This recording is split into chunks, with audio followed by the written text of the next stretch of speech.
And so around COVID, like we tried to think about like what can we influence? What's in our sphere of influence as a workplace team?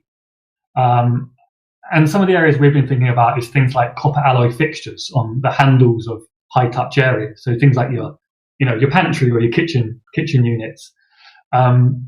Because copper has some really great natural properties. I was reading a really interesting article recently, and they were saying that it can kill something like 90% of bacteria within 2 hours. Copper as a metal, even as an alloy, which is pretty cool. That's pretty unique. So I was quite excited by that. So we've begun to build that into our design thinking. Also things like antimicrobial fabrics. So there's a lot of products out there that are used, for example, in like hospital or medical sectors right now that actually can translate into the workplace, because in the hospital setting, they need to be able to be cleaned with bleach regularly and easily.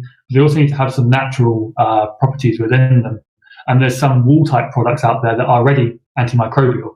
But there is also an increasing amount of companies who are manufacturing these fabrics as well. So, for example, in London, where we've got a project right now, instead of chucking away furniture, we're actually upcycling it and taking a sustainability approach. And we're upcycling it with new antimicrobial fabrics. So it's cool. We're avoiding stuff going into landfill, and we're protecting our employees, which I think is pretty neat. Limiting touch as well. There's some really cool things to limit touch. Things like using your foot to open a cupboard door. There's like little foot plates you can use to open cupboards. Well, which is like it's really simple, right? It's low cost. Same with the alloy fixtures. These are not expensive things to do, and that's what we try to be. We try to be really pragmatic with our thinking. You can throw millions of dollars at this if you really want to.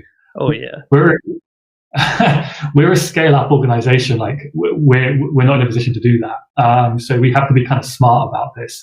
But in terms of limiting touch, things like also like coffee machines that use your phone as to operate them, or even just touch the taps. Again, these are small changes in the workplace. Like getting a plumber to come in and change a tap over isn't going to break the bank, but yet has such an impact on your employee safety.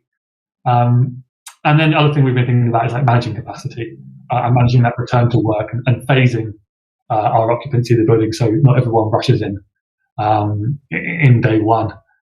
Air, of course, is always going to be a consideration too, right? Like the HVAC component and filtration and making sure you've got the right filtration in your spaces. But I think also like biophilia plays a role in this too.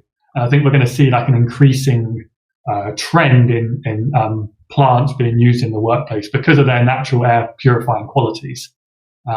Before we were always thinking about plants as like, oh, they reduce stress or they decrease sickness days, and they're also vitally important things.